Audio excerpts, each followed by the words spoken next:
உன் கூட தானே இருந்தார், அவரை உனக்கு தக்க வச்சுக்க தெரியாமல் தேவையில்லாமல் போட்டு அவரை அடித்து ட்ரிகர் பண்ணி தான் அவரை என்ன வாக்குனீங்க. இன்றைக்கி ஒரு அதிமுக ஒரு கட்சி உருவாக்கி உனக்கு எதிராக வந்து ஒரு பெரிய ஒரு அரசியல் இன்றைக்கி பண்ணிக்கிட்டு இருக்காங்க.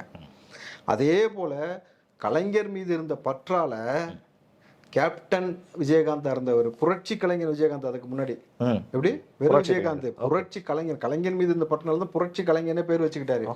புரட்சி கலைஞர் விஜயகாந்தை நீ அடி அடிச்சு தான் உனக்கு எதிராக வந்து உட்காந்து சட்டமன்றத்துக்குள்ளேயே கலைஞர் கருணாநிதி உள்ள விடாம தூக்கி வெளியே எரிஞ்சிட்டு எதிர்கட்சி வந்து உட்காந்தாரு. அதோட அவர் மறைஞ்சு போயிட்டாரு.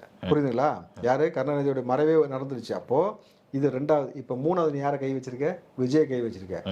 எம்ஜிஆராகவும் இந்த பக்கம் விஜயாவும் இங்கே இந்த பக்கம் எம்ஜிஆராவும் இந்த பக்கம் வந்து பார்த்தீங்கன்னா கேப்டனாகவும் இருக்கிறாரு.